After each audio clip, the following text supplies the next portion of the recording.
نحمده ونصلي على رسوله الكريم اما بعد فقد قال الله تبارك وتعالى كما ورد في سورة العنكبوت اعوذ بالله من الشيطان الرجيم بسم الله الرحمن الرحيم اتل ما اوحي اليك من الكتاب واقم الصلاة ان الصلاة تنهى عن الفحشاء والمنكر ولذكر الله اکبر واللہ یعلم ما تصنعون ولا تجادلوا اہل الکتاب الا باللتی ہی احسن الا الذین ظلموا منہم وقولوا آمنا بالذی انزل الینا وانزل الیکم والہنا والہکم واحد ونحن له مسلمون وکذالک انزلنا الیک الکتاب فالذین آتیناہم الکتاب یؤمنون به ومن هؤلاء من یؤمن به وما يجحد بآياتنا إلا الكافرون صدق الله العظيم رب اشرح لي صدري ويسر لي أمري واحلل عقدة من لساني يفقهوا قولي اللهم ربنا ألهمنا رشدنا وأعذنا من شرور أنفسنا اللهم أرنا الحق حقا وارزقنا اتباعه وأرنا الباطل باطلا وارزقنا اجتنابه آمين يا رب العالمين۔ سورہ عنکبوت کے بارے میں یہ کل عرض کر چکا ہوں کہ مکی دور میں جو شدید ترین آزمائش کا وقت مسلمانوں پر آیا تھا وہ سن 4 اور 5 نبوی یعنی وحی کے آغاز کے بعد سے چوتھا اور 5واں سال، شدید ترین پرسیکیوشن اس دور میں ہوا ہے مسلمانوں کا، خاص طور پر نوجوان اور ان سے بھی بڑھ کر جو غلاموں کا طبقہ تھا وہ اس کا نشانہ ظلم و ستم بنا ہے۔ ان حالات میں جو مسائل پیدا ہوئے اس کے ضمن میں سورہ عنکبوت نہایت اہمیت کی حامل ہے۔ پہلا رکوع جیسا کہ ہم کل پڑھ چکے ہیں اس کی 13 آیات بہت قیمتی ہدایات پر مشتمل ہے۔ اس کے بعد 3 رکوعوں میں انبیاء اور رسل کے حوالے سے کچھ باتیں آئی ہیں، لیکن آپ نے دیکھا کہ قرآن مجید میں جب یہ چیزیں ریپیٹ ہوتی ہیں تو ہر جگہ کوئی نہ کوئی حکمت کا کوئی نیا موتی جو ہے وہاں موجود ہوتا ہے، یہ خالص ریپیٹیشن نہیں ہے۔ اب جو آخری 3 رکوع ہیں ان میں جس طرح سورہ بقرہ میں ہم نے دیکھا تھا نصف آخر میں 4 مضامین کی لڑیاں تھیں جو آپس میں بٹی ہوئی تھیں، ایک کے بعد دوسرا، دوسرے کے بعد تیسرا، کیونکہ وہ بٹی ہوئی تھی لڑیاں لہذا اگر کوئی نیلی تھی کوئی لال تھی تو کوئی نیلی اور کوئی لال متواتر نظر نہیں آتی تھی، ابھی نیلا نظر آیا پھر لال نظر آیا پھر ہرا نظر آیا۔ یہی صورت تھی سورہ نساء کی بھی اور سورہ مائدہ کی بھی، اور یہی نئی صورت ہے سورہ عنکبوت کے ان 3 رکوعوں کی۔ ان میں 2 مضامین کی لڑیاں ہیں۔ مسلمانوں کو تو ہدایات دی جا رہی ہیں، 10 ہدایات اس میں ہے، نوٹ کر لیجئے گا کہ اس حالت ابتلا میں، آزمائش میں، مصیبت میں تمہیں کیا کرنا چاہیے، تمہاری قوت کا منبع اور سرچشمہ کیا ہے، تمہارا صبر کا سہارا کیا ہے۔ اور ساتھ ہی جو مشرکین عرب تھے، چونکہ ابھی تو یہ 4واں 5واں سال ہے نبوت کے بعد، آغاز وحی کے بعد، لہذا وہ رد و قدح جو ہے اس میں بھی موجود ہے۔ تو ایک لڑی وہ ہے جس میں خطاب ہے مشرکین سے، ان کے اعتراضات کے جوابات، ان کو دعوت، اور دوسری لڑی وہ ہے جس میں کہ مسلمانوں سے خطاب۔ اتل ما اوحی الیک من الکتاب، تلاوت کیا کرو اس کی جو وحی کی گئی ہے آپ کی جانب کتاب میں سے۔ بظاہر خطاب واحد کا ہے حضور سے، لیکن اصل میں مسلمانوں سے خطاب ہے۔ یہ میں بتا چکا ہوں آپ کو، مکی صورتوں میں خطاب واحد سے ہوتا ہے حضور سے، اور آپ کی وساطت سے تمام مسلمان وہاں پر مخاطب ہوتے ہیں۔ وَأَقِمِ الصَّلَاةَ، اور نماز کو قائم رکھو، إِنَّ الصَّلَاةَ تَنْهَىٰ عَنِ الْفَحْشَاءِ وَالْمُنكَرِ، یقیناً نماز جو ہے وہ روکتی ہے بے حیائی کے کاموں سے اور برے کاموں سے۔ وَلَذِكْرُ اللَّهِ أَكْبَرُ، اللہ کا ذکر سب سے بڑی شے ہے، یعنی اس راستے میں استقامت جو ہے وہ در حقیقت ذکر اللہ کے ذریعے سے ہی ممکن ہے۔ اللہ یاد رہے، مستحضر رہے۔ ذکر کہتے ہیں استحضار اللہ فی القلب، اللہ کو دل میں مستحضر رکھنا، یہ ذکر ہے، اللہ کا ذکر۔ یہ جو ہم جس چیز کو ذکر کہتے ہیں وہ ذریعہ ذکر ہے، سبحان اللہ سبحان اللہ سبحان اللہ، یہ ذریعہ ذکر ہے تاکہ اللہ ہمارے دل کے اندر مستحضر رہے۔ لیکن اگر یہ کہ یہ ایک میکینیکل ایکٹ ہو رہا ہو، تسبیح ہو رہی ہے، تحمید ہو رہی ہے 1000 دانے کی، لیکن وہ ادھر شعوری جو ہے اس میں اللہ کی طرف رجحان نہیں ہے، تو پھر وہ ذکر نہیں ہے، وہ ایک یوں سمجھیے کہ ایک عبادت تو ہے، اس کا ثواب ملے گا، لیکن ذکر کی جو تاثیر ہوتی ہے وہ نہیں ملے گی۔ پھر یہاں ذکر کی سب سے بڑی شکل کیا؟ قرآن، الذکر جسے کہا گیا، یہ ہم نے سورہ ہجر میں نوٹ کیا، پھر سورہ نحل میں نوٹ کیا، الذکر دی ریممبرنس، یہ تو قرآن ہے۔ تو سب سے پہلے تو ذکر الہی کا ذریعہ جو ہے وہ تلاوت قرآن ہے۔ پھر نماز کو قائم رکھنا ہے۔ نماز یہ ایک جامع ذکر ہے، اس میں آپ قرآن بھی پڑھتے ہیں، سورہ فاتحہ، وَلَقَدْ آتَيْنَاكَ سَبْعًا مِنَ الْمَثَانِي وَالْقُرْآنِ الْعَظِيمِ، ہر رکعت میں، پھر کچھ اور قرآن مجید کی آیات۔ مزید یہ کہ یہ آپ کا رکوع اور سجود یہ بھی ذکر ہے، یہ عملی ذکر ہے، اللہ کے سامنے اپنی عاجزی کا اظہار ہو رہا ہے۔ تو ذکر جو ہے سب سے بڑی شے۔ اس کے بعد ذکر کی دو شکلیں اور ہیں۔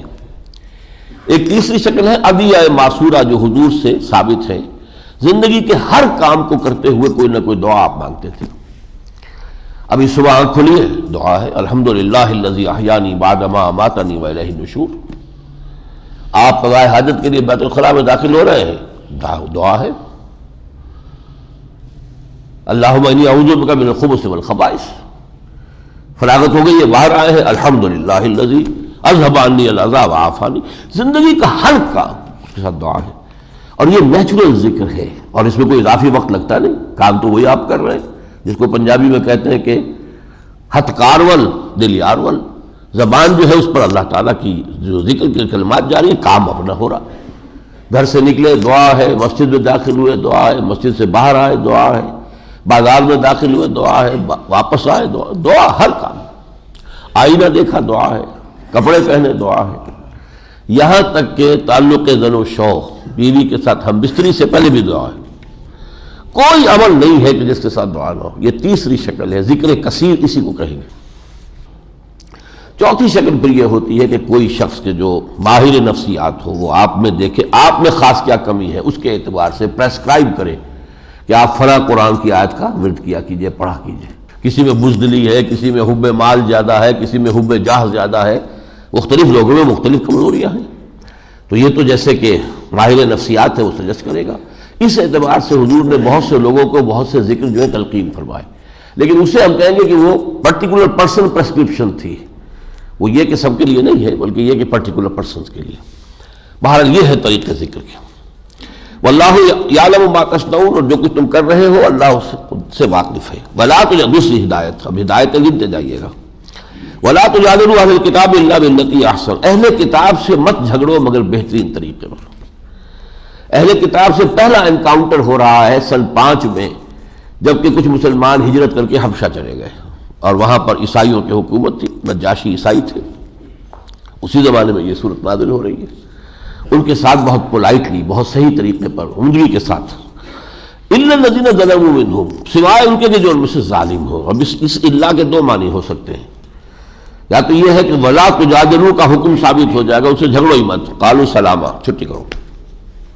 ایک یہ بھی ہو سکتا ہے کہ ان پر ضرورت کے وقت جو ہے، بہرحال جس کو کہتے ہیں to meet them in their own elements, کسی وقت ان کی سطح پر آ کر ترکی میں ترکی جواب دینے کی بھی ضرورت ہوتی ہے، جیسا کہ ہمارے ہاں مناظرے کا فن ہے۔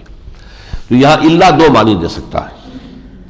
وَقُولُوا آمَنَّا بِالَّذِي أُنزِلَ إِلَيْنَا، یہ مضمون بہت مرتبہ آیا سورہ آل عمران میں، سورہ بقرہ میں، اور کہو کہ ہم تو ایمان لائے اس پر جو ہم پر نازل کیا گیا، وَأُنزِلَ إِلَيْكُمْ، اور اس پر بھی جو آپ پر نازل کیا گیا، وَإِلَٰهُنَا وَإِلَٰهُكُمْ وَاحِدٌ، اور ہمارا اور آپ کا الہ ایک ہے، وَنَحْنُ لَهُ مُسْلِمُونَ، ہم نے تو اسی کی اطاعت قبول کر لی ہے۔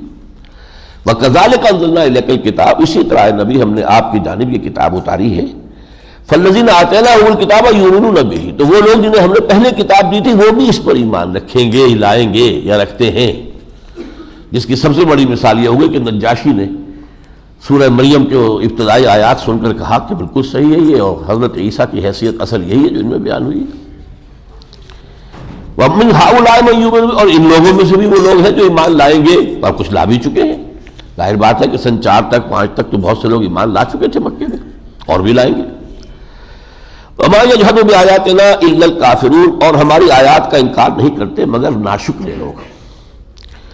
اب جو گفتگو ہو رہی ہے وہ ذرا اب آ گئی ہے مشرکین مکہ کے ساتھ۔ وَمَا كُنتَ تَتْلُو مِن قَبْلِهِ مِن كِتَابٍ وَلَا تَخُطُّهُ بِيَمِينِكَ إِذًا لَارْتَابَ الْمُبْطِلُونَ، اے نبی آپ اس سے پہلے نہ تو پڑھتے تھے کوئی کتاب، نہ اپنے آپ داہنے ہاتھ سے کچھ لکھتے تھے، آپ نے پڑھنا لکھنا سیکھا ہی نہیں۔ اذا لارتاب المبطلون، اس وقت تو اگر وہ بات ہوتی کہ آپ بھی کوئی عالم و فاضل انسان ہوتے پھر تو شک کرنے کی گنجائش تھی کہ آپ نے مشق کر کے یہ عمدہ انشاء پردازی جو ہے اس کی صلاحیت حاصل کر لی، یا آپ نے کہیں سے پڑھا کر معلومات حاصل کر کے اب وہ آپ اپنے الفاظ میں ان کو ادا کر رہے ہیں۔ آپ نے تو ساری عمر نہ لکھا نہ پڑھا، جو دنیا کا عام طریقہ ہے مروجہ تعلیم، وہ تو آپ نے حاصل نہیں کی۔ اگر ایسا ہوتا تو پھر یہ شبے میں پڑھ سکتے تھے اور ان کو شبے میں پڑھنے کا حق ہوتا۔ بل ہو آیات بینات فی صدور الذین اوتوا العلم، بلکہ یہ تو آیات بینات ہے، روشن آیات ہے قرآن کی، یہ ان لوگوں کے سینوں میں ہے جن کو علم ملا ہے۔ یعنی جب وہ سنتے ہیں تو ایسے محسوس کرتے ہیں کہ یہ تو ہمارے اپنے اندر بات موجود ہے جو قرآن کہہ رہا ہے۔ جیسے میں نے آپ کو علامہ ابن قیم کا قول سنایا تھا کہ بہت سے لوگ قرآن کے پڑھنے والے ایسے ہیں کہ جب قرآن پڑھتے تو وہ یہ نہیں سمجھتے کہ ہم اس مصحف میں سے پڑھ رہے ہیں، یہ سمجھتے ہیں، انہیں احساس ہوتا ہے کہ ہمارے لوح قلب پر لکھا ہوا سب کچھ اور وہاں سے ہم پڑھ رہے ہیں۔ اتنی گویا کہ یکسانیت ہے اور اتنی ہم آہنگی ہے فطرت انسانی میں اور قرآن میں۔ وما یجحد بآیاتنا الا الظالمون، ہماری آیات کا انکار نہیں کر سکتے مگر صرف ظالم لوگ۔ وقالوا لولا انزل علیہ آیۃ من ربہ، وہ کہتے ہیں کیوں نہیں اتاری گئی ان پر کوئی نشانی ان کے رب کی طرف سے۔ قل انما الآیات عند اللہ، کہہ دیجئے تمام نشانیاں اللہ کے اختیار میں ہیں۔ وانما انا نذیر مبین، میں تو ایک صرف واضح اور صریح خبردار کر دینے والا ہوں۔ اولم یکفیہم انا انزلنا علیک الکتاب، اگر ان نشانی درکار ہے تو کیا کافی نہیں ہے ان کے لیے کہ ہم نے آپ پر یہ کتاب نازل کر دی ہے، یتلا علیہم، جو انہیں پڑھ کر سنائی جا رہی ہے۔ ان فی ذلک رحمتا وذکری لقوم یؤمنون، یقیناً اس میں رحمت ہے اور یاد دہانی ہے ان لوگوں کے لیے جو ماننے والے ہیں۔ قل کفی باللہ بینی وبینکم شہیدا، کہہ دیجیے اللہ میرے تمہارے درمیان کافی ہے بطور گواہ۔ یعلم ما فی السماوات والارض، وہ جانتا ہے جو کچھ آسمانوں میں اور زمین میں۔ والذین آمنوا بالباطل وکفروا بالحق باللہ اولئک هم الخاسرون، جو باطل پر ایمان لائیں گے اور اللہ کا انکار کریں گے وہی خسارے میں رہیں گے۔ وَيَسْتَعْجِلُونَكَ بِالْعَذَابِ وَلَوْلَا أَجَلٌ مُّسَمًّى لَجَاءَهُمُ الْعَذَابُ، اور یہ جلدی مچا رہے لے آؤ عذاب، یہ جس کی ہمیں دھمکی سنا رہے ہو کئی سال ہو گئے، لے آؤ اس کو۔ وَيَسْتَعْجِلُونَكَ بِالْعَذَابِ وَلَوْلَا أَجَلٌ مُّسَمًّى، اگر وقت معین نہ ہوتا کہ کتنی مہلت انہیں دی جانی ہے، لَجَاءَهُمُ الْعَذَابُ، تو عذاب آ چکا ہوتا۔ وَلَيَأْتِيَنَّهُمْ بَغْتَةً، جب وہ آئے گا تو اچانک آئے گا، وَهُمْ لَا يَشْعُرُونَ، گمان بھی نہیں ہوگا۔ انہیں کیا پتا تھا جب بدر کی طرف جا رہے تھے کہ عذاب کی طرف جا رہے ہیں؟ وہ تو بڑے ڈھول دمکے کے ساتھ، بڑے شان و شوکت کے ساتھ جا رہے تھے، یوم الفرقان ہوگا، اب پتہ چل جائے گا کون حق پر ہے۔ وہ تو اپنی فتح کے نشیب و سرشار تھے۔ یستعجلونک بالعذاب، دوبارہ دوہرایا، یہ جلدی مچا رہے ہیں عذاب کی۔ وَإِنَّ جَهَنَّمَ لَمُحِيطَةٌ بِالْكَافِرِينَ، اور جہنم تو ان کافروں کا احاطہ کیے ہوئے ہی ہے، یہ نظر نہیں آ رہی انہیں۔ وَيَوْمَ يَغْشَاهُمُ الْعَذَابُ مِنْ فَوْقِهِمْ وَمِنْ تَحْتِ أَرْجُلِهِمْ، جس دن کے عذاب الہی آ کر ان کو ڈھانپ لے گا، ان کے اوپر سے بھی اور ان کے قدموں کے نیچے سے بھی۔ وَيَقُولُ ذُوقُوا مَا كُنتُمْ تَعْمَلُونَ، اور پھر کہا جائے گا چکھو مزہ اس کا جو اعمال تم نے کیے۔ اب تیسری ہدایت اہل ایمان کے لیے، یا عبادی الذین آمنوا ان ارضی واسعۃ فایایا فاعبدون، اے میرے بندو جو ایمان لائے ہو، میری زمین بہت کشادہ ہے، بس صرف میری بندگی کرو۔ اگر میری بندگی کرتے ہوئے عرض مکہ میں تمہارے رہنا ناممکن بنا دیا جائے تو چھوڑو اس کو، چلے جاؤ کہیں۔ یہ ہجرت کی طرف اشارہ ہے، ہدایت ہے ہجرت کی طرف۔ جیسے کہ حضرت علی کے اشعار ہے، بلاد اللہ واسعۃ فضاء، اللہ کی زمین بڑی کشادہ ہے۔ ورزق اللہ فی الدنیا فصیح، رزق بھی اللہ کا جو ہے بہت کشادہ ہے۔ فقل للقائدین علی ہوان اذا ضاقت بکم ارض فصیح، تو جو شخص کہیں بیٹھا ہے ذلیل ہے اور اس کی حالت بھی خستہ ہے لیکن بس ایک جگہ پر بیٹھا ہے، جب آپ اس جگہ کو چھوڑنے کو تیار ہے، اس سے کہہ دیجئے کہ جب کوئی زمین تم پر تنگ پڑ جائے تو وہاں سے چلے جاؤ۔ یا عبادی الذین آمنوا ان ارضی واسعۃ فایایا فاعبدون۔ اور چوتھی بات، کل نفس ذائقۃ الموت، اس چیز کو مستحضر رکھو، موت بہرحال آنی ہے۔ ثم الینا ترجعون، پھر ہماری طرف تم لوٹائے جاؤ گے۔ یعنی یہ کہ موت سے نہیں بھاگنا ہے، اصل میں تو جس جگہ پر اللہ کی بندگی ناممکن بنا دی جائے اس کو چھوڑنا ہے تاکہ اللہ کی بندگی کی جائے۔ پانچویں بات، والذین آمنوا وعملوا الصالحات لنبوئنہم من الجنۃ غرفا تجری من تحتہا الانہار خالدین فیہا نعم اجر العاملین، اور وہ لوگ جو ایمان لائے اور نیک عمل کرتے رہے، ہم لازماً ان کو ٹھکانہ دیں گے جنت کے بالا خانوں میں، جن میں ایک تیر کے نیچے دامن میں ندیاں بہتی ہوں گی، اور وہ اس میں ہمیشہ ہمیشہ رہیں گے۔ نعم اجر العاملین، بہت ہی عمدہ اجر ہوگا یہ عمل کرنے والوں کا۔ چھٹی بات، الذین صبروا علی ربہم یتوکلون، جو لوگ کہ صبر کرنے والے اور اپنے رب ہی پر توکل کرتے ہیں، مادی اسباب و وسائل پر سے تکیہ اٹھاؤ اور صرف ذات باری تعالیٰ ہی پر توکل اپنا مرکوز کر دو، اور جو بھی تکلیف آئے، جو بھی مصیبت آئے، جو مشقت آئے، جھیلو۔ وَكَأَيٍّ مِّن دَابَّةٍ لَا تَحْمِلُ رِزْقَهَا، اور دیکھو کتنے چوپائے ہیں ہماری زمین میں، وہ اپنا رزق اٹھائے تو نہیں پھرتے۔ اللہ یرزقها وإیاکم، اللہ ہی انہیں بھی رزق دیتا ہے، تمہیں بھی دے گا۔ وَهُوَ السَّمِيعُ الْعَلِيمُ، اور وہ سب کچھ سننے والا اور سب کچھ جاننے والا ہے۔ یہ ساتویں بات، یہ کہ آدمی یہ سوچے کہ کیا کھائیں گے، کیا پیئیں گے، کہاں سے بات ہوگی، تو اللہ کے اوپر اپنے اعتماد کرو، وہ تک کھول دے گا۔ مَن يَتَّقِ اللَّهَ يَجْعَل لَّهُ مَخْرَجًا وَيَرْزُقْهُ مِنْ حَيْثُ لَا يَحْتَسِبُ، جو اللہ پر توکل کر لے اور تقویٰ کرے اس کا، تو اس کو اللہ تعالیٰ وہاں سے دیتا ہے جہاں سے اسے گمان تک نہیں ہو سکتا، اللہ تعالیٰ وہاں سے رزق دیتا ہے۔ یہ حضرت عیسیٰ علیہ السلام کا بھی جو وعظ ہے اس میں بہت خوبصورت الفاظ آئے ہیں۔ کیوں فکر کرتے ہو کیا کھاؤ گے، کیا پیو گے؟ کیا تم جنگل کی چڑیوں کو نہیں دیکھتے؟ نہ وہ کھیت میں ہل چلاتی ہیں، نہ بیج ڈالتی ہیں، نہ فصل کاٹتی ہیں، پھر بھی تمہارا رب وہ خالی پیٹ صبح گھر سے نکلتی ہیں، شام کو آسودہ ہو کر آ جاتی ہیں۔ جو تمہارا جو رب ان جنگل کی چڑیوں کو کھلاتا ہے وہ تمہیں نہیں کھلائے گا؟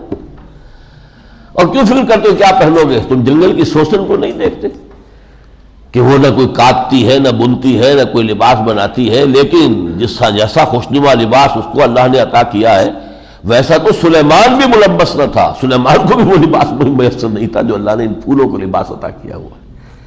تو جو اس گھاس کو یہ لباس دے رہا ہے، جو آج ہے کل جو ہے جلا دی جائے گی، کیا وہ تمہیں نہیں دے گا؟ لیکن تم توکل نہیں کرتے، تم اللہ پر بھروسہ نہیں کرتے۔ اب یہ پھر وہی بات آ گئی، وَلَئِن سَأَلْتَهُم مَّنْ خَلَقَ السَّمَاوَاتِ وَالْأَرْضَ وَسَخَّرَ الشَّمْسَ وَالْقَمَرَ لَيَقُولُنَّ اللَّهُ فَأَنَّىٰ يُؤْفَكُونَ، اگر آپ ان سے پوچھیں گے کس نے پیدا کیا آسمانوں کو اور زمین کو، اور کون ہے جس نے کہ مسخر کر دیا ہے سورج کو اور چاند کو، لَيَقُولُنَّ اللَّهُ، وہ کہیں گے لازماً اللہ ہی نے کیا ہے، فَأَنَّىٰ يُؤْفَكُونَ، پھر کدھر سے یہ اچک لیے جاتے ہیں؟ جب مانتے ہیں کہ تخلیق اسی کی ہے تو پھر اسی کی بندگی کریں، اسی کی پرستش کریں۔ اللہ یبسط الرزق لمن یشاء من عبادہ ویقدر لہ، پھر وہی رزق والی بات آ گئی، اللہ تعالیٰ کشادہ کر دیتا ہے رزق کو اپنے بندوں میں سے جس کے لیے چاہتا ہے، اور تنگ کر دیتا ہے جس کے لیے چاہتا ہے۔ ان اللہ بکل شیء علیم، یقیناً اللہ ہر چیز کا علم رکھتا ہے۔ وَلَئِن سَأَلْتَهُم مَّن نَّزَلَ مِنَ السَّمَاءِ مَاءً فَأَحْيَا بِهِ الْأَرْضَ مِن بَعْدِ مَوْتِهَا لَيَقُولُنَّ اللَّهُ، اگر آپ ان سے پوچھیں گے کس نے آسمان سے پانی اتارا اور زمین کو اس کے مردہ ہو جانے کے بعد زندہ کر دیا، وہ فوراً کہیں گے اللہ نے۔ قُلِ الْحَمْدُ لِلَّهِ، کہو شکر بھی اللہ ہی کے لیے ہے، بل اکثرهم لا يعقلون، لیکن ان کی اکثریت عقل سے کام نہیں لیتی۔ اب آ رہی کانٹے کی بات، اصل شے جو ہے بندہ مومن کے صبر کی اصل اساس، وَمَا هَٰذِهِ الْحَيَاةُ الدُّنْيَا لَهْوٌ وَلَعِبٌ وَإِنَّ الدَّارَ الْآخِرَةَ لَهِيَ الْحَيَوَانُ لَوْ كَانُوا يَعْلَمُونَ، اور نہیں ہے یہ دنیا کی زندگی مگر کچھ کھیل اور تماشا۔ یہ ہم سورہ کہف میں دیکھا ہے کہ یہ کیا ہے، حقیقت کے اوپر ایک پردہ ڈال دیا گیا۔ حقیقت تو ابدی زندگی ہے، ہمیشہ کی زندگی ہے، لیکن یہ کہ یہ ملمہ اوپر جو ہے یہ زیبائش اور آرائش، زینت الحیات الدنیا، رخ روشن کے آگے شمع رکھ کر وہ یہ کہتے ہیں ادھر جاتا ہے دیکھیں یا ادھر پروانہ آتا ہے، اس امتحان ہے۔ اب یہ بات دوسری ہے کہ 1,00,000 میں سے 99,999 جو ہے وہ اسی دنیا کی گرفتار ہو گئے، دنیا ہی کی محبت میں مبتلا ہو گئے، اسی کے اندر ساری عمر بتا دی۔ نہیں ہے یہ دنیا کی زندگی مگر کھیل اور تماشا۔ 3 گھنٹے کا ایک شو ہوتا ہے، کوئی ڈرامے کا ہو اور کوئی پکچر ہو، 3 گھنٹے، اس میں کیا کوئی بادشاہ ہے، کوئی فقیر ہے، 3 گھنٹے ختم ہوئے، نہ کوئی بادشاہ ہے، نہ فقیر ہے، سب کے سب جو ہے وہ ایکٹر تھے۔ یہ کھیل ہے چند دنوں کا، 30 برس کا، 40 برس کا، 50 برس کا، 60 برس کا، اللہ اللہ خیر صلی اللہ۔ اس کے بعد وہ بادشاہ صاحب بھی اسی زمین کے اندر جو ہے دفن ہوں گے اور مٹی ہو کر مٹی میں مل جائیں گے، جہاں کوئی فقیر جو ہے دفن ہوگا اور مٹی میں مل کر مٹی ہو جائے گا۔ ڈیتھ دی لیولر۔ وَمَا هَٰذِهِ الْحَيَاةُ الدُّنْيَا إِلَّا لَهْوٌ وَلَعِبٌ وَإِنَّ الدَّارَ الْآخِرَةَ لَهِيَ الْحَيَوَانُ، اور اصل میں تو آخرت کا گھر جو ہے وہ ہے اصل زندگی۔ لَوْ كَانُوا يَعْلَمُونَ، کاش کہ انہیں معلوم ہوتا۔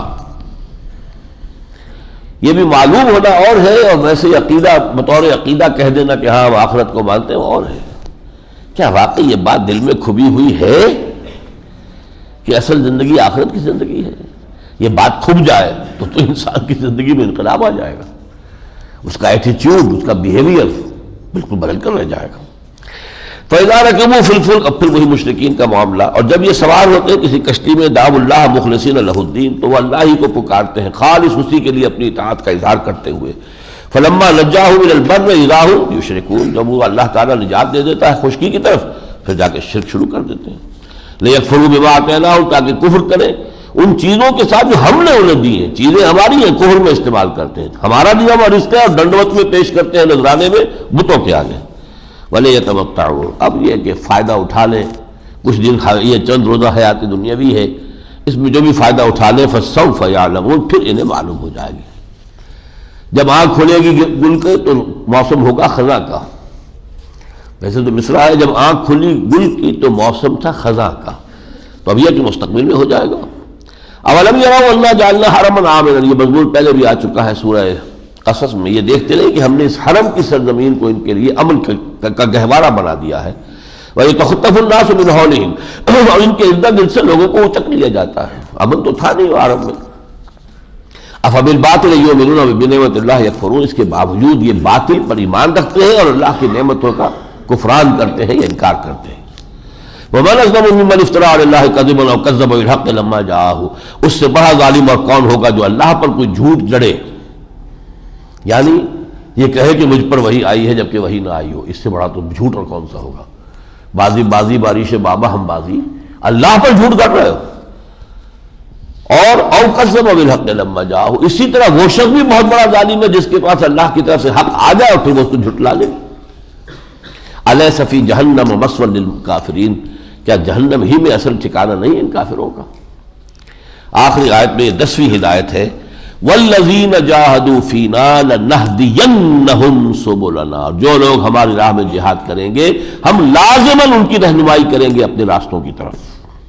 وَإِنَّ اللَّهَ لَمَعَ الْمُحْسِنِينَ، بڑا موقع وعدہ ہے، قدم تو بڑھاؤ، چلو تو صحیح، ہم قدم قدم پر رہنمائی کریں گے، ہم تمہاری انگلی پکڑ کر لے جائیں گے، چلو تو صحیح، فیصلہ تو کرو۔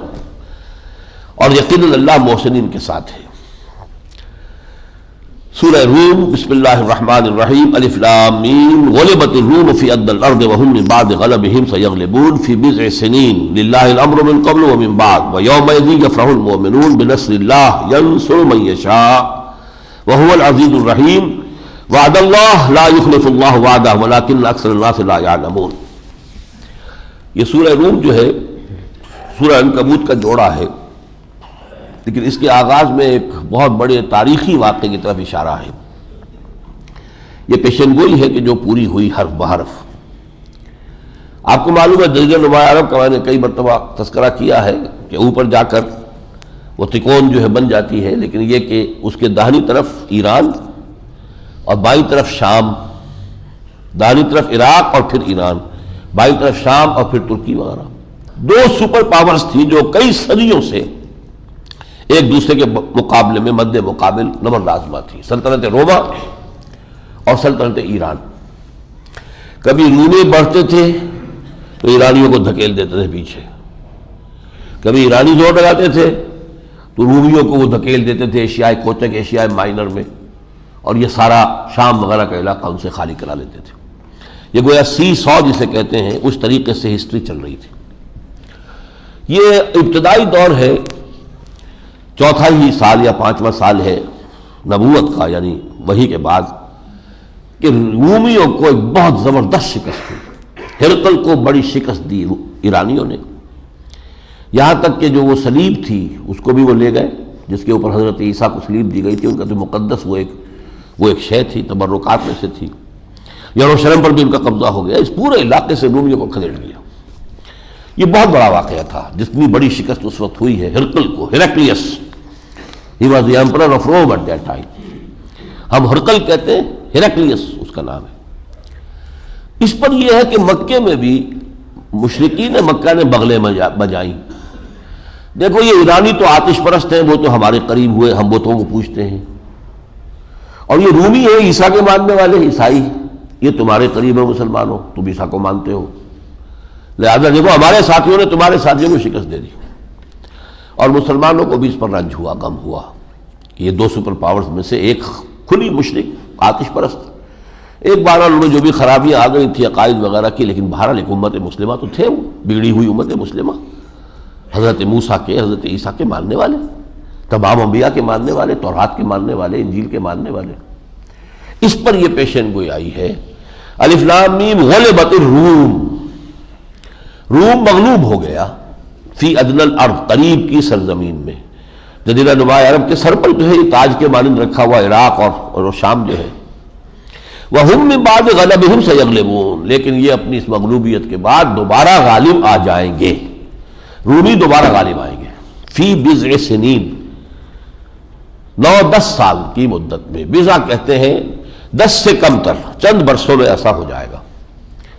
اب اس پر دھارس بندی مسلمانوں کی، اور حضرت ابوبکر صدیق نے کسی کافر سے پھر شرط بھی مان لی، شرط ماننا اس وقت تک جو ہے منع نہیں تھا، تو حضور کتنے سال، اس نے تھوڑی مدت کی باندھی، حضور نے کہا بضع سنین آیا ہے قرآن میں، اس کا اطلاق 9 تک پر ہو سکتا ہے، تو آپ اپنی شرط اونٹ زیادہ بڑھا دیں لیکن شرط اس کی مدت بڑھا دیں، تو بڑھا دی انہوں نے۔ للہ الامر من قبل ومن بعد، اللہ کے ہاتھ میں اختیار ہے کل کا کل، پہلے بھی اور بعد میں بھی۔ وَيَوْمَئِذٍ يَفْرَحُ الْمُؤْمِنُونَ، اس روز اہل ایمان جو ہے وہ بھی بہت خوشیاں منا رہے ہوں گے، اس لیے کہ یہ 9 سال کے بعد جب وہاں پاسا پلٹا ہے تو وہ وہی دن تھا جس دن کے بدر کے میدان میں مسلمانوں کو اللہ نے فتح عظیم عطا کی۔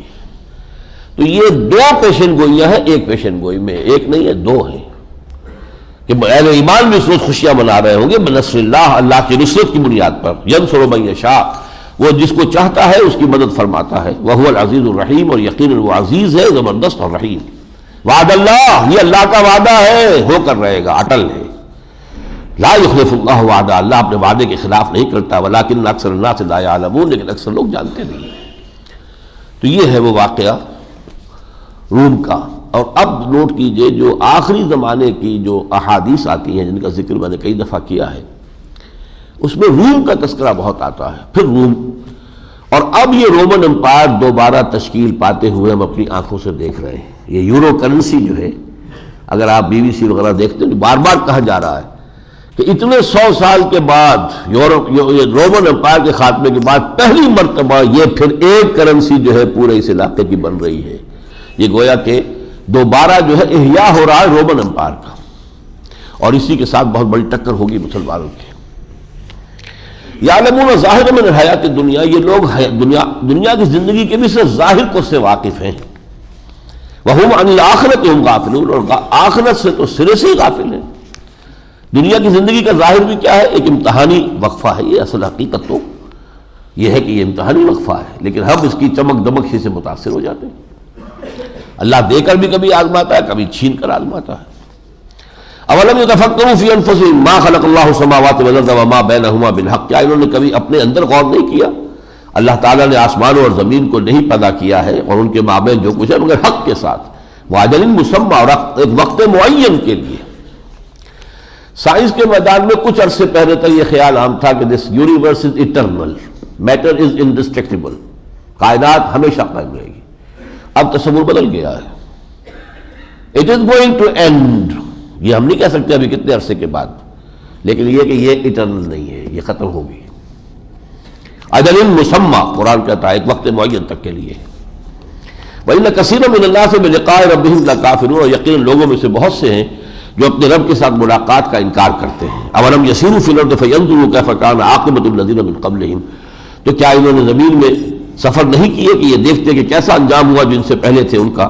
کانوا اشد منہم قوۃ واثاروا الارض وعمروها، وہ ان سے کہیں بڑھ کر تھے طاقت میں، اور انہوں نے آباد کیا تھا زمین کو اور اس کے اندر ہل چلائے تھے، اکثر مما عمروها، ان سے کہیں زیادہ بڑھ کر۔ جاءتهم رسلهم بالبینات، ان کے پاس بھی ان کے رسول آئے واضح نشانی اور دعوت کے ساتھ۔ فما كان الله ليظلمهم ولكن كانوا انفسهم يظلمون، تو اللہ ان پر ظلم کرنے والا نہیں تھا بلکہ خود انہوں نے اپنی جانوں پر ظلم اٹھایا۔ ثم كان عاقبۃ الذين اساءوا السوء ان كذبوا بآيات اللہ، پھر انجام ہوا ان لوگوں کا جنہوں نے بری روش اختیار کی تو برا انجام ہوا کہ انہوں نے جھٹلایا اللہ کی آیات کو، وكانوا بها يستهزئون، اور وہ ان کا استہزاء کرتے رہے۔ اب اس کے بعد جو مکی صورتوں کے عام مضامین ہیں انہی کی جو ایک دوبارہ آ رہی ہے یہاں پہ، میں اس کو چھوڑ رہا ہوں ایک رکوع کو۔ اب تیسرا رکوع لیجئے، یہاں میں خاص طور پر اس لیے پڑھ رہا ہوں اس تیسرے رکوع کو، ورنہ اس میں بھی مضامین وہی ہے، لیکن اس میں آیات ہی کی جو تکرار ہوئی ہے، جیسے کل ہم نے دیکھا تھا سورۃ النمل میں الہ مع اللہ، اسی طریقے سے ہر جگہ پر ایک خاص ایک اسلوب نیا ہے۔ فرمایا وَمِنْ آیَاتِهِ أَنْ خَلَقَكُم مِّن تُرَابٍ ثُمَّ إِذَا أَنْتُمْ بَشَرٌ تَنْتَشِرُونَ، اللہ کی آیات میں سے یہ بھی ہے اے لوگوں کہ اس نے تمہیں مٹی سے بنایا، اب تم انسان بن گئے ہو اور چلتے پھرتے ہو زمین میں۔ وَمِنْ آیَاتِهِ أَنْ خَلَقَ لَكُم مِّنْ أَنفُسِكُمْ أَزْوَاجًا، اور یہ اس کی نشانیوں میں سے ہے کہ اس نے تمہاری نوع ہی سے تمہاری بیویاں بنائیں، لِتَسْكُنُوا إِلَيْهَا، تاکہ تم سکون حاصل کرو ان کے ذریعے، وَجَعَلَ بَيْنَكُمْ مَوَدَّةً وَرَحْمَةً، اور تمہارے مابین مودت اور رحمت پیدا کر دی۔ دو بالکل اجنبی، ہمارے ہاں تو ارینج میرجز ہوتی ہیں، کوئی پہلے سے کوئی نہ دیکھا والا کچھ بھی نہیں، لیکن یہ کہ اللہ تعالیٰ ان کے ماں باپ کیسی محبت پیدا کر دیتا ہے۔ ان فی ذلک لآیات لقوم یتفکرون، اس میں آیتیں ہیں، نشانیاں ہیں ان لوگوں کے لیے جو غور و فکر سے کام لیں۔ ومن آیاتہ خلق السماوات والارض واختلاف السنتکم والوانکم، اس کی نشانیوں میں سے آسمان و زمین کی تخلیق اور تمہاری زبانوں اور تمہارے رنگوں کا مختلف ہونا۔ ان فی ذلک لآیات للعالمین، اس میں نشانیاں ہیں سمجھنے والے لوگوں کے لیے۔ وَمِنْ آیَاتِهِ مَنَامُكُم بِاللَّيْلِ وَالنَّهَارِ، اور اس کی نشانیوں میں سے ہے سلاتا ہے تم کو رات کو اور دن میں، وَابْتِغَاؤُكُم مِّن فَضْلِهِ، اور دن کے وقت میں تمہارا فضل کو تلاش کرنا اللہ کے۔ إِنَّ فِي ذَلِكَ لَآيَاتٍ لِقَوْمٍ يَسْمَعُونَ، اس میں ہیں آیتیں ان لوگوں کے لیے جو سنتے ہیں۔ وَمِنْ آیَاتِهِ يُرِيكُمُ الْبَرْقَ خَوْفًا وَطَمَعًا، اس کی آیتوں میں سے ہے یہ کہ وہ تمہیں دکھاتا ہے بجلی کڑکتا ہوتا ہے، بجلی کو دیکھتے ہو خوف اور طمع کے ساتھ۔ یہ بھی ہو سکتا ہے کوئی طوفان آ رہا ہو جس میں ہلاکت ہو، یہ بھی ہو سکتا ہے کہ اللہ تعالیٰ کی طرف سے باران رحمت آنے والی ہے، تو خوف بھی ہوتا ہے اور امید بھی ہوتی ہے۔ وَيُنَزِّلُ مِنَ السَّمَاءِ مَاءً، اور پھر وہ اتارتا ہے آسمان سے پانی، فَيُحْيِي بِهِ الْأَرْضَ بَعْدَ مَوْتِهَا، اور پھر زندہ کر دیتا ہے زمین کو اس کے مردہ ہونے کے بعد۔ إِنَّ فِي ذَلِكَ لَآيَاتٍ لِقَوْمٍ يَعْقِلُونَ، اس میں ہے نشانیاں عقل سے کام لینے والوں کے لیے۔ وَمِنْ آیَاتِهِ أَن تَقُومَ السَّمَاءُ وَالْأَرْضُ بِأَمْرِهِ، یہ اس کی نشانیوں میں سے ہے کہ زمین اور آسمان اس کے حکم سے قائم ہے۔ ثم اذا دعاكم دعوة، پھر جب وہ تمہیں پکارے گا بس ایک ہی مرتبہ کا پکارنا، من الارض اذا انتم تخرجون، تو تم زمین سے نکل پڑو گے۔ اللہ کی ایک پکار ہوگی، سور کا ایک مرتبہ کا پھونکا جانا ہوگا اور تم قبروں سے باہر نکل آؤ گے۔ وَلَهُ مَن فِي السَّمَاوَاتِ وَالْأَرْضِ، اور اسی کے لیے ہے سب کچھ، اسی کا ہے جو کچھ کہ ہے آسمانوں میں اور زمین میں۔ كُلٌّ لَهُ قَانِتُونَ، سب اس کے سامنے فرما برداری کے انداز میں اس کی اطاعت کر رہے ہیں۔ وَهُوَ الَّذِي يَبْدَأُ الْخَلْقَ ثُمَّ يُعِيدُهُ، وہی ہے جس نے ابتدا کی خلق کی اور پھر وہی اعادہ کرے گا۔ وَهُوَ أَهْوَنُ عَلَيْهِ، اور دوبارہ کرنا تو اس کے لیے زیادہ آسان ہے۔ یہ دلیل ہے، دیکھیے کسی کام کو پہلی مرتبہ کرنا مشکل ہوتا ہے کہ دوسری مرتبہ کرنا، جب ایک مرتبہ کر لیا تو اب تو آسان ہو گیا۔ وَهُوَ أَهْوَنُ عَلَيْهِ، وہ تو اس پر زیادہ آسان ہے، ہلکا ہے۔ وَلَهُ الْمَثَلُ الْأَعْلَىٰ فِي السَّمَاوَاتِ وَالْأَرْضِ، اس کے لیے بڑی اونچی شانیں ہیں آسمانوں میں اور زمین میں۔ وَهُوَ الْعَزِيزُ الْحَكِيمُ، وہ زبردست ہے کمال حکمت والا۔ اگلے رکوع کے تقریباً وسط میں اب دیکھیے آیت 30، فَأَقِمْ وَجْهَكَ لِلدِّينِ حَنِيفًا، تو اے نبی آپ اپنے چہرے کو سیدھا رکھیے، قائم رکھیے دین کی طرف بالکل یکسو ہو کر، دائیں بائیں ادھر ادھر متوجہ نہ ہو۔ اور یہ دین کون سا ہے؟ یہ بہت اہم مقام ہے۔ فطرت اللہ التی فطر الناس علیہا، یہ اللہ کی فطرت ہے جس پر کہ اللہ نے انسانوں کو بنایا ہے۔ فطرت اللہ، کیوں؟ روح جو ہے وہ امر اللہ ہے۔ یسألونک عن الروح قل الروح من امر ربی، تو اس روح نے جو ہمیں جو چیزیں دی ہیں جو ہمارے اندر ہے، یہ دوسری بات ہے، ہماری توجہ ہی نہیں اس کی طرف، لیکن وہ ہے درحقیقت دین فطرت۔ فطرت اللہ التی فطر الناس علیہا لا تبدیل لخلق اللہ، اللہ کے تخلیق میں کوئی تبدیلی نہیں ہو سکتی۔ ذالک الدین القیم، یہی ہے سیدھا اور قائم دین۔ جب اللہ کا ہے تو اسی کی اطاعت، اسی کی عبادت، اسی کی بندگی۔ ولکن اکثر الناس لا یعلمون، لیکن اکثر لوگ جانتے نہیں ہیں۔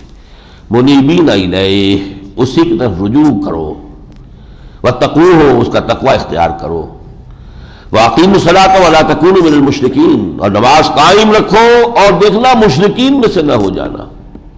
کون مشرک؟ یہ اہم ترین مقامات میں سے قرآن مجید کے مشرک کون؟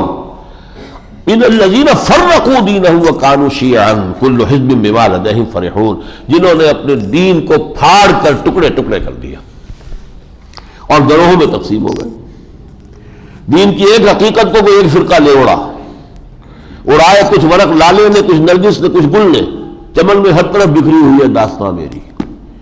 دین کی ایک حقیقت کو وہ لے گئے، دین کی دوسری حقیقت کو وہ لے گئے، وہ کل دین، ایک دین بحیثیت کل، ان ٹوٹیلٹی دین تو وہ ہے، اور اجزاء اس کے کر دیے گئے۔ اس کا نتیجہ یہ ہوا کہ اب وہ مختلف گروہ میں بٹے ہوئے ہیں، اور جس کے پاس جو حصے میں آیا وہ اسی پر وہ اترا رہا ہے کہ یہ ہے اصل دین۔ اب ایک حلقہ ذکر کے، وہ فکر سے خالی، انہیں نہ سیاست سے دلچسپی، نہ حکومت کے نظام سے دلچسپی، ان کا کام ذکر ہی ذکر ہے۔ ایک حلقہ ہے وہ اپنی ذاتی انفرادی نیکیوں میں اور تبلیغ خاص سطح پر، اس میں کتنا مگن ہے، 30 لاکھ آدمی جمع ہو جاتے ہیں، لیکن انہیں نہ ملک کے نظام سے کوئی غرض ہے، نہ قانون کس کا چل رہا ہے اس سے بحث ہے، اس کے لیے کچھ کرنا ہے کہ نہیں کرنا ہے اس کو دلچسپی نہیں۔ دین کا ایک ٹکڑا وہ لے گئے، دین کا ایک ٹکڑا وہ لے گئے۔ کچھ لوگوں نے عشق رسول ہی کا ٹکڑا لے لیا، ایک موٹی لے کے بیٹھ گئے اپنے پاس، وہ سارا دین ان کا وہی ہے۔ اب اس کے اندر بھی بدعات بھی ہیں، اس میں نئی نئی رسومات بھی ہیں۔ کچھ لوگ توحید کو لے کر بیٹھ گئے، لیکن انہوں نے کچھ دوسری چیزوں سے نگاہیں بند کر دی ہیں۔ عقیدے کی توحید تو ان کے سامنے ہے، لیکن یہ مادہ پرستی والی توحید جو ہے، اور یہ جو ہے غیر اللہ کی حاکمیت والا شرک، وہ ان کی نگاہ میں نہیں ہے۔ تو یہ ہے دین کے ٹکڑے کر دیے گئے، اڑائے کچھ ورق لالے نے، کچھ نرگس نے، کچھ گل نے، چمن میں ہر طرف بکھری ہوئی ہے داستان میری۔ من الذین فرقوا دینہم وکانوا شیعا، جنہوں نے اپنے دین کے ٹکڑے کر دیے، پھاڑ دیا۔ فرق کا لفظ آیا تھا، جو فرق سے فا سے عام طور پر جو الفاظ بنتے ہیں، فطر ہے، فلق ہے، فرق ہے، یہ سب ہے کسی چیز کو پھاڑنا۔ فالق الفلق، فالق الحب والنوا۔ اب آگے چلیے اس رکوع کا آخری حصہ، فآت ذی القربى حقہ، تو قرابت داروں کو ان کا حق ادا کرو، والمسکین، اور مسکین کو، وابن السبیل، اور مسافر کو، ذالک خیر للذین یریدون وجہ اللہ، یہی حقیقت میں بہتر ہے ان لوگوں کے لیے جو حقیقتاً اللہ کی رضا کے جویا ہیں۔ یریدون وجہ اللہ، اللہ کے چہرے کے امیدوار ہیں، یعنی اس کی رضا کے، کہ اللہ ہم سے راضی ہو جائے۔ وَأُولَٰئِکَ هُمُ الْمُفْلِحُونَ، اور یہی لوگ ہیں جو فلاح پانے والے۔ اب یہ ایک آیت آ رہی ہے جو مکی قرآن میں سود کی شناخت اور سود کی مذمت کے اوپر بڑی اہم آیت ہے، ورنہ اصل معاملات تو پھر آئے ہیں مدنی صورتوں میں، سورہ بقرہ میں وہ آیات ہم پڑھ چکے ہیں۔ وَمَا آتَيْتُم مِّن رِبًا لِيَرْبُوَ فِي أَمْوَالِ النَّاسِ، جو تم دیتے ہو سود پر کہ وہ بڑھے لوگوں کے مال میں، فلا یربو عند اللہ، وہ اللہ کے نزدیک نہیں بڑھتا۔ وما آتیتم من زکات، اور جو تم دیتے ہو زکات اور صدقہ، تریدون وجہ اللہ ہے، جس سے کہ تم چاہتے ہو کہ اللہ راضی ہو جائے، فاولئک هم المضعفون، تو وہ لوگ ہیں کہ جو دونے چوگنے کر لیتے ہیں اپنے پیسوں کے، ان کو جو کچھ اللہ کے ہاں جا کر ملے گا وہ تو بہت گنا ہوگا، وہ بڑھا ہوا ہوگا۔ یعنی اصل میں قرآن مجید سود کو صدقات کے مقابلے میں لاتا ہے۔ اس کی وجہ کیا ہے؟ دیکھیے سارا فلسفہ جو بینکنگ کا چلتا ہے، سیو سیو سیو سیو کرو، سیو کرو، سیو کرو، سیو کر کے کیا کرو، ہمیں دے دو اور ہم آپ کو سود دیں گے، سیونگ بینک۔ قرآن کہتا ہے جو سیو کر لیا ہے یہ تو ہے ہی مساکین کا حصہ ہے، تمہاری ضرورت سے زائد ہے، بجائے اس کے کہ اس کو تم مزید کمانے کے لیے لگاؤ، دو غربا کو، یتامہ کو، مساکین کو اللہ کے دین کو دے دو۔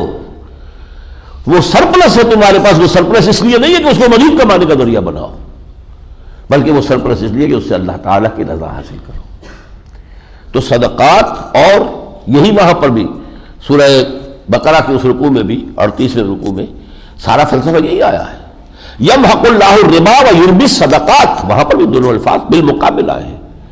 اللہ تعالیٰ مٹا دیتا ہے سود کو، سود کے ذریعے سے جو معیشت بنتی ہے اس میں ان امپلائمنٹ ریٹ بڑھتا چلا جائے گا، انفلیشن بڑھتی چلی جائے گی، جیسے جیسے ان امپلائمنٹ بڑھے گی، انفلیشن بڑھے گی، بینک انٹرسٹ کا ریٹ بھی بڑھتا چلا جائے گا۔ ایسا وشس سرکل ہے، ادھر سے بینک انٹرسٹ کا ریٹ بڑھے گا، ادھر سے ان امپلائمنٹ بڑھے گی، اس لیے کہ ظاہر بات ہے جب لوگوں کو پیسے وہاں رکھ کر مل رہا ہے، وہ خام کا رسک لے کاروبار کریں بیٹھ کر، کہے کے لیے کاروبار کم کریں گے تو لوگوں کے لیے امپلائمنٹ کہاں سے آئے گی؟ اگر وہاں ان کے لیے راستہ کھلا ہوا ہے کہ رکھے بینک کے اندر اور وہاں سے ان کو جو ہے نفع ملتا رہے، جسے وہ نفع کہتے ہیں، سود لیتے رہیں، تو پھر خام کا کو انویسٹ کریں گے، محنت کا کو کریں گے؟ محنت کی کمی ہوگی، اور پھر جب سرمایہ کاری کم ہوگی تو ظاہر بات ہے کہ امپلائمنٹ کم ہو جائے گی۔ دوبارہ فرمایا یہی سورہ اسی سورت میں آیت نمبر 43 میں فاقم وجہک للدین القیم، تو بس قائم رکھو اپنے چہرے کو اس دین قیم کے لیے، اس دین کو قائم کرنا اپنی زندگی کا مقصد بناؤ۔ یہ آگے چل کر آ جائے گا اقیم الدین، ظاہر بات ہے اقیم الدین کیسے ہوگا؟ پہلے خود اپنے آپ کو دین پر قائم کرو، اپنے چہرے کو دین کی طرف یکسو ہو کر لو۔ ایسے افراد جنہوں نے اپنا چہرہ اللہ کی طرف کر لیا ہو، انی وجہت وجہی للذی فطر السماوات والارض حنیفا، پھر وہ جڑ کر ایک جماعت بنے، اور یہ جماعت باطل کے لیے کوڑا بنے اور باطل کو ختم کرے، اپنی جانیں بھی دیں۔ فیقتلون ویقتلون، وہ قتل کرتے بھی ہیں، قتل ہوتے بھی ہیں، صحابہ نے جانیں دی ہیں۔ بالآخر جاء الحق وزهق الباطل ان الباطل كان زهوقا، حق آ گیا اور باطل پسپا ہو گیا۔ فاقم وجهك للدين القيم من قبل ان ياتي يوم لا مرد له من الله، اس سے پہلے کہ اللہ کے حکم سے وہ دن آ جائے کہ پھر جو کوئی کبھی لوٹایا نہیں جا سکے گا۔ یوم یصدعون، اس روز یہ پھٹ جائیں گے علیحدہ علیحدہ گروہوں میں۔ من کفر فعلیہ کفرہ، جنہوں نے کفر کیا ہوگا ان پر ان کے کفر کا وبال آ جائے گا۔ ومن عمل صالحا فلانفسهم يمهدون، اور جو نیک کام کر کے لائے ہوں گے تو انہوں نے بہرحال اپنے ہی لیے یہ سارا اپنا ہی بستر بچھایا ہے، جنت میں جو بستر بچھا ہوا ہے ان کے لیے وہ انہوں نے خود دنیا میں بچھایا ہے اپنے نیک اعمال سے۔ لیجزی الذین آمنوا وعملوا الصالحات من فضلہ انہ لا یحب الکافرین، تاکہ اللہ تعالیٰ بدلہ دے ان لوگوں کو جو ایمان لائے، جو نیک عمل کیے اپنے فضل سے، اور یقیناً وہ کافروں کو پسند نہیں کرتا۔ آیت 47 وَلَقَدْ أَرْسَلْنَا مِن قَبْلِكَ رُسُلًا إِلَىٰ قَوْمِهِمْ، اس سے پہلے بھی ہم نے، اے نبی آپ سے پہلے بھی ہم نے بہت سے رسول بھیجے ہیں ان کی قوموں کی طرف۔ فَجَاءُهُم بِالْبَيِّنَاتِ، وہ آئے ان کے پاس واضح تعلیمات کے ساتھ۔ فَانْتَقَمْنَا مِنَ الَّذِينَ أَجْرَمُوا، پھر ہم نے انتقام لیا ان لوگوں سے جنہوں نے کہ جرم کی روش اختیار کی۔ وَكَانَ حَقًّا عَلَيْنَا نَصْرُ الْمُؤْمِنِينَ، اور یہ تو ہم پر واجب تھا کہ ہم اہل ایمان کی مدد کرتے۔ یہ اللہ کا وعدہ ہے رسولوں کے ساتھ۔ کتب اللہ لأغلبن انا ورسلی، اللہ نے فیصلہ کر دیا میں اور میرے رسول غالب آ کر رہیں گے۔ آگے چلیے آیت 52 فإنک لا تسمع الموتى، اے نبی آپ نہیں سنا سکتے ان مردوں کو، ان کی روحیں مر چکی ہیں، اب یہ چلتے پھرتے مقبرے ہیں۔ تو یہ مردہ کیوں کہتا ہے قرآن نے؟ ابو جہل مردہ تھا؟ نہیں تو زندہ تھا، لیکن اس کے اندر کا انسان مر چکا تھا، اس کا جو روحانی وجود تھا وہ مر چکا تھا۔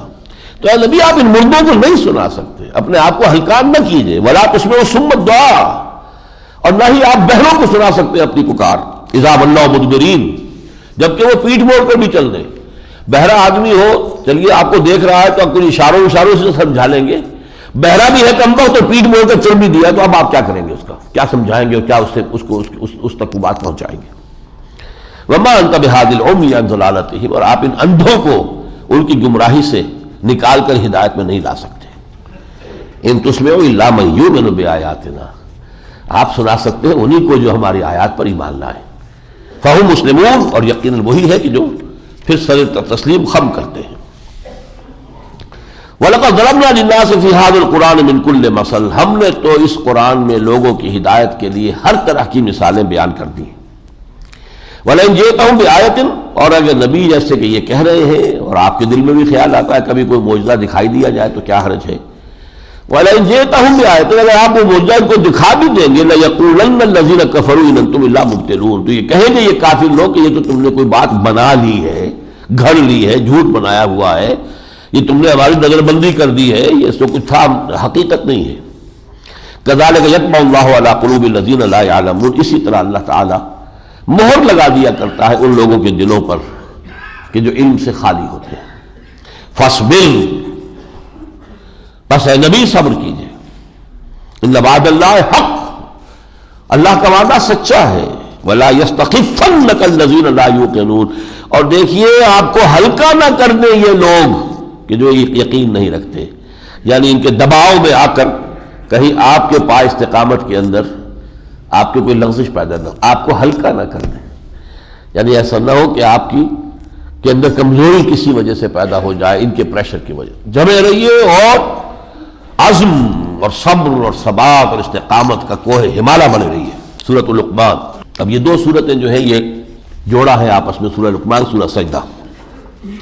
بسم اللہ الرحمن الرحیم، الف لام میم، تلک آیات الکتاب الحکیم، یہ ایک حکمت بھری کتاب کی آیات ہیں۔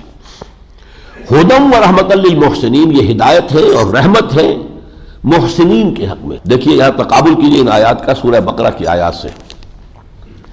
الف لام میم ذالک الکتاب لا ریب فیہ ھدی للمتقین، ذالک الکتاب لا ریب فیہ کی بجائے تلک آیات الکتاب الحکیم، اور ھدی للمتقین کی بجائے ھدی و رحمت للمحسنین، متقیوں سے اونچا مقام ہے محسنین کا، لہذا یہاں ہدایت ہی نہیں رحمت کو بھی شامل کر دیا گیا۔ ھدی للمتقین ھدی و رحمت للمحسنین، جو مقام احسان تک پہنچ جائیں ان کے لیے یہ صرف ہدایت ہی نہیں رحمت بھی ہے۔ آگے پھر وہی الذین یقیمون الصلاۃ ویؤتون الزکاۃ وہم بالآخرۃ ہم یوقنون، وہ لوگ کہ جو نماز قائم کرتے ہیں، زکوٰۃ ادا کرتے ہیں اور آخرت پر انہیں کا یقین پختہ ہے۔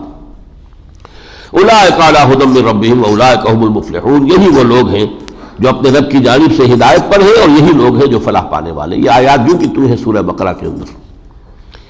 ومن الناس من یشتری لہو الحدیث لیضل عن سبیل اللہ بغیر علم، ایک شخص تھا نضر بن حارث مکے کا، اور وہ بہت شدید مخالفین میں سے تھا، ہاکس میں سے، ابو جہل کے ساتھیوں میں سے۔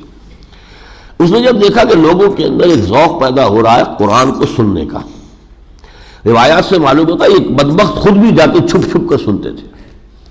ابو جہل راتوں کو چھپ کر حضور جب پڑھتے تھے کھڑا ہو کر سنتا تھا، لذت محسوس ہوتی تھی، کلام میں وہ مٹھاس ہے، تو یہ کرتے تھے۔ انہوں نے جب دیکھا لوگوں کے اندر قرآن مجید کو سننے کی طرف رغبت پیدا ہو رہی ہے تو وہ جا کر شام سے ایسی کچھ لڑکیاں لے آیا کہ جو گانے بجانے کا معاملہ کرتی تھی، تاکہ یہ محفلیں ہم ان کے لوگوں کے لیے جو ہے وہ بنا دیں، جیسے آج ہو رہا ہے پوری دنیا کے اندر۔ یہ کھیلوں کا معاملہ اور اخبارات میں چھایا ہوا ہے، ٹی وی پر چھایا ہوا ہے، معلوم ہوتا ہے شاید زندگی، انسانی زندگی کی اہم ترین چیز یہ کھیل ہے، یہ کرکٹ ہے اور یہ ہاکی ہے اور یہ فلاں ہے اور یہ فلاں ہے، معلوم ہوتا ہے زندگی کا شاید سب سے بڑا اور اہم ترین معاملہ یہی، یہ سب کیا ہے؟ تاکہ لوگ اصل حقیقت ہوں۔ جب تک نہ زندگی کے حقائق پہ ہو نظر، تیرا زجاج ہو نہ سکے گا حریف سنگ، حقائق سے دور رکھو انہیں، یا تو جانوروں کی طرح محنت لو ان سے صبح سے لے کے شام تک، بس جانوروں کی طرح لگے رہے، اور پھر جو ان کو ملے وہ اڑا دیں، عیاشی کی عادت ڈالو اور ان چیزوں میں مصروف رکھو، حقائق پر کبھی سنجیدگی کے ساتھ متوجہ ہونے کا موقع نہ ملے۔ بالکل وہی بات ہے۔ وَمِنَ النَّاسِ مَن یشتری لہو الحدیث لیضل عن سبیل اللہ بغیر علم، تاکہ گمراہ کرے لوگوں کے راستے سے بغیر علم کے، وَيَتَّخِذَهَا ہُزُوًا، اور اللہ کے جو راستے کو تو انہوں نے ہنسی ٹھٹا بنا دیا ہے۔ اولئک لہم عذاب مہین، یقیناً ان کے لیے بہت اہانت آمیز عذاب ہے۔ اس سورہ مبارکہ کے دوسرے رکوع میں پورا کا پورا رکوع جو ہے وہ حضرت لقمان کے ذکر پر، ان کی نصائح پر مشتمل ہے۔ یہ حضرت لقمان کون تھے؟ نہ نبی تھے، نہ رسول تھے، نہ کسی نبی کے امتی تھے، سلیم الفطرت، سلیم العقل انسان، پیشے کے اعتبار سے بڑھئی، نسلاً حبشی، نوبیا کے رہنے والے تھے۔ یہ حبشہ اور سوڈان اور مصر کی سرحد پر ایک علاقہ ہے نوبیا، لیکن نہایت سلجھا ہوا ذہن اور فطرت سلیمہ کی روشنی میں عقل سلیم سے کام لے کر دین کے جو بنیادی حقائق ہیں، ایمانی حقائق، ان تک وہ خود پہنچ گئے تھے۔ اسی کا پھر انہوں نے اپنے انتقال کے وقت اپنے بیٹے سے بطور وصیت، دولت مند آدمی وصیت کرتا ہے دولت کے بارے میں، فلاں فلاں جگہ ہے، فلاں سے لینا ہے، فلاں سے کو دینا ہے، اور ایک حکیم اور دانا انسان کی تو جو وصیت جو ہوتی ہے وہ پھر اپنی اس حکمت ساری زندگی کے غور و فکر کا نچوڑ یہ ہے، اس وقت وہ منتقل کرتا ہے، جیسے کہ شیخ عبدالقادر جیلانی کے وصایا بہت مشہور ہیں۔ وَلَقَدْ آتَيْنَا لُقْمَانَ الْحِكْمَةَ أَنِ اشْكُرْ لِلَّهِ، ہم نے لقمان کو حکمت عطا کی تھی کہ کر شکر اللہ کا۔ وَمَن يَشْكُرْ فَإِنَّمَا يَشْكُرُ لِنَفْسِهِ، جو کوئی شکر کرتا ہے تو وہ اپنے بھلے کے لیے کرتا ہے۔ وَمَن كَفَرَ فَإِنَّ اللَّهَ غَنِيٌّ حَمِيدٌ، جو کفران نعمت سے کام لیتا ہے، ناقدری کرتا ہے، ناشکری کرتا ہے، تو اللہ بے نیاز ہے، حمید ہے، اپنی ذات میں خود محمود ہے، اسے کسی حمد کی بھی ضرورت نہیں۔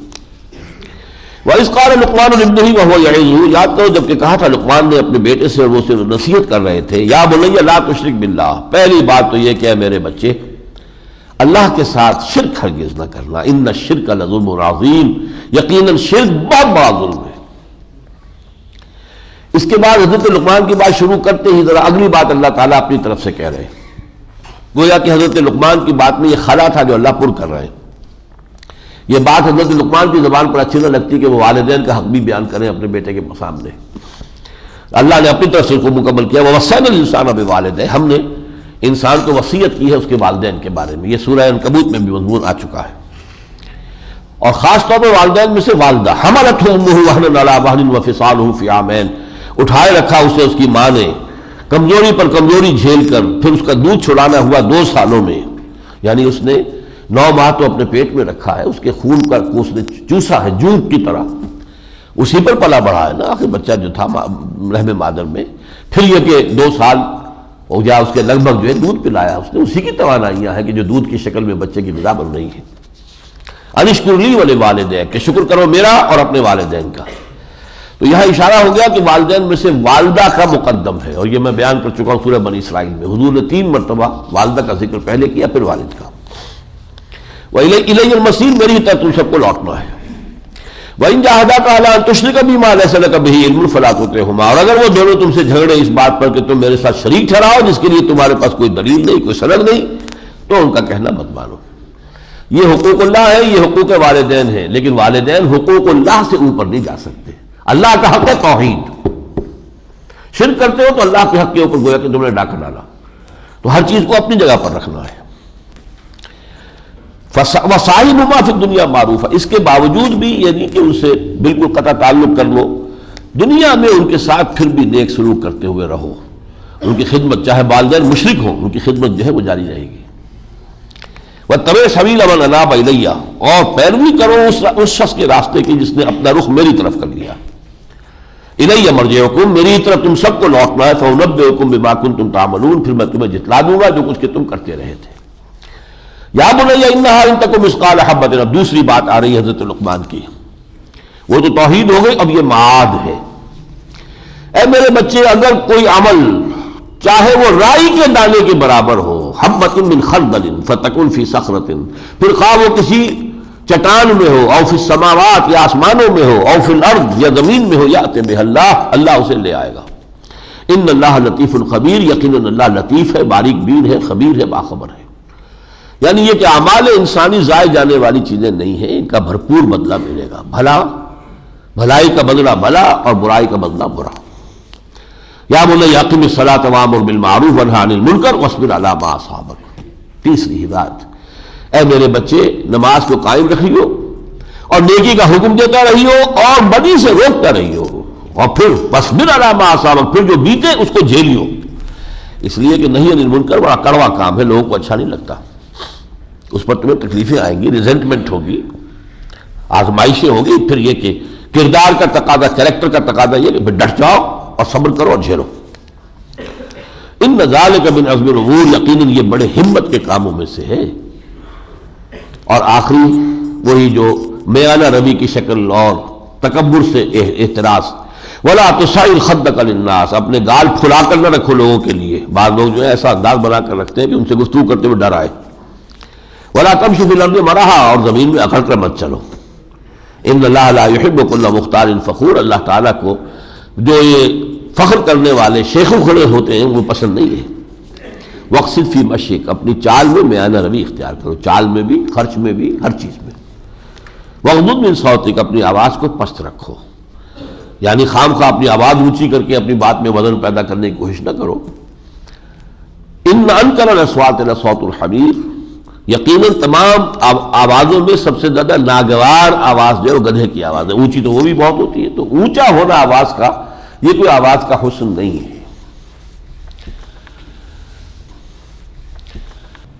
اگلے رکوع میں سے یہ آیات دیکھیے, آیت نمبر 22, وَمَن يُسْلِمْ وَجْهَهُ إِلَى اللَّهِ وَهُوَ مُحْسِنٌ, جو شخص اپنا چہرہ اللہ کے سامنے سر تسلیم خم کر دے, جھکا دے, وَهُوَ مُحْسِنٌ, اور یہ احسان کے ساتھ ہو, پورے خلوص کے ساتھ, فَقَدْ اسْتَمْسَكَ بِالْعُرْوَةِ الْوُثْقَىٰ, تو اس نے تو پکڑ لیا ہے مضبوط کنڈے کو. یہ الفاظ وہی ہے جو آیت الکرسی کے بعد آئے ہیں سورہ بقرہ میں. وَمَن يَكْفُرْ بِالطَّاغُوتِ وَيُؤْمِن بِاللَّهِ فَقَدْ اسْتَمْسَكَ بِالْعُرْوَةِ الْوُثْقَىٰ وَإِلَى اللَّهِ عَاقِبَةُ الْأُمُورِ, اور یقیناً تمام معاملات کا انجام کار اللہ کے ہاتھ میں ہے. وَمَن كَفَرَ فَلَا يَحْزُنكَ كُفْرُهُ, اور اے نبی جو کفر کرے تو آپ اس کے کفر سے دل رنجیدہ نہ ہو, دل گرفتہ نہ ہو. الینا مرجعہم، ہمارے پاس ہی آنا ہے نا، لوٹ کر جائیں گے کہاں؟ فننبئہم بما عملوا، پھر ہم جتلا دیں گے انہیں جو وہ کرتے رہے تھے۔ ان اللہ علیم بذات الصدور، اللہ تعالیٰ سینوں کے اندر جو کچھ ہے اس سے بھی واقف ہے۔ نمتعہم قلیلا، ہم انہیں تھوڑا سا یہ ساز و سامان دے رہے ہیں، دنیا کی چند روزہ زندگی ہے۔ وما هذه الحیات الدنیا الا لہو و لعب، تو کوئی تھوڑا بہت ہم نے ان کے سامان دے دیا۔ ثم نضطرہم الی عذاب غلیظ، پھر ہم انہیں کشاں کشاں لے جائیں گے اس گاہے عذاب کے اندر۔ اس کے بعد وہ مضمون جو آیا تھا سورہ کہف میں، اب یہاں آیا ہے اور زیادہ اضافی شان کے ساتھ، آیت نمبر 27۔ وَلَوْ أَنَّ مَا فِي الْأَرْضِ مِنْ شَجَرَةٍ أَقْلَامٌ، اگر جتنے بھی درخت ہیں زمین میں سب کے سب قلم بنا دیے جائیں۔ وَالْبَحْرُ، اور جو ہے یہ سمندر اس کے لیے سیاہی کا کام دے۔ وَالْبَحْرُ مِدَادًا لِكَلِمَاتِ رَبِّهِ وَيَمُدُّهُ مِنْ بَعْدِهِ سَبْعَةُ أَبْحُرٍ، اور پھر اس کے بعد مزید 7 سمندر اور جو ہے اس کے اندر شامل کر دیے جائیں۔ مَا نَفِذَتْ كَلِمَاتُ اللَّهِ، اللہ کی کلمات تب بھی ختم نہیں ہو سکے گی۔ بتا چکا ہوں اس سے مراد کیا ہے کہ ہر شے اللہ کے کلمہ کن کا ظہور ہے، اور کائنات اتنی وسیع و عریض ہے کہ ان کلمات کو لکھنے کے لیے ایک امکان نہیں ہے انسان کے پاس، یہ تشبیہ ہے بس۔ ان اللہ عزیز الحکیم، یقیناً اللہ تعالیٰ زبردست ہے، کمال حکمت والا۔ ما خلقکم ولا بعثکم الا کنفس واحدہ، تمہارا پیدا کرنا پھر تمہارا دوبارہ اٹھا لینا اللہ کے لیے ایسے ہی جیسے ایک جان کا پیدا کر دینا اور ایک جان کا اٹھا لینا۔ یعنی ایک طرف اللہ کی تخلیق میں وسعت و عظمت کو دیکھو، اور ایک طرف یسر و سہولت کو، جیسے ایک انسان کو پیدا کیا ایسے پوری 9 انسان کو پیدا کر دیا۔ آخری آیات جو ہے اس کی وہ اہم ہے بعض پہلوؤں سے۔ یا ایھا الناس اتقوا ربکم، اے لوگو اللہ کا تقوی اختیار کرو۔ واخشوا یوما، اور ڈرتے رہو اس دن سے، لا یجزی والد عن ولدہ، جس دن کوئی باپ اپنے بیٹے کی طرف سے کسی کوئی کام نہیں آ سکے گا بیٹے کے، ولا مولود هو جاز عن والدہ شیئا، نہ کوئی بیٹا اپنے باپ کے کام آ سکے گا۔ ان وعد اللہ حق، دیکھو اللہ کا وعدہ سچا ہے۔ فلا تغرنکم الحیات الدنیا، تو تمہیں نہ دھوکے میں ڈال دے دنیا کی زندگی۔ ولا تغرنکم باللہ الغرور، دیکھو تمہیں دھوکے میں مبتلا نہ کر دے وہ دھوکے باز شیطان لعین۔ ان اللہ عندہ علم الساعہ، یہ 5 چیزیں گنوائی گئی ہیں جو اللہ کا خصوصی علم ہے۔ ان میں سے 3 کا انداز اور ہے، 2 کا اور ہے۔ یقیناً اللہ ہی کے پاس ہے علم الساعہ، قیامت کا علم، جو کب آئے گا، کب آئے گی۔ وَيُنَزِّلُ الْغَيْثَ، اللہ ہی اتارتا ہے بارش۔ وَيَعْلَمُ مَا فِي الْأَرْحَامِ، اور وہی جانتا ہے جو کچھ کہ ہے رحموں میں، ماں کے پیٹ میں کیا ہے۔ وَمَا تَدْرِي نَفْسٌ مَاذَا تَكْسِبُ غَدًا، اور کوئی نہیں جانتا، کوئی جان نہیں جانتی کہ کل وہ کیا کمائے گی، کل کیا ہوگا، کیا کمائے گی۔ وما تدری نفس بأی ارض تموت، اور کوئی جان نہیں جانتی کہ اس کی موت کس سرزمین میں واقع ہوگی، کہیں سفر پر ہے وہیں موت آ گئی ہے۔ ان اللہ علیم خبیر، یقیناً اللہ تعالیٰ سب کچھ جاننے والا باخبر ہے۔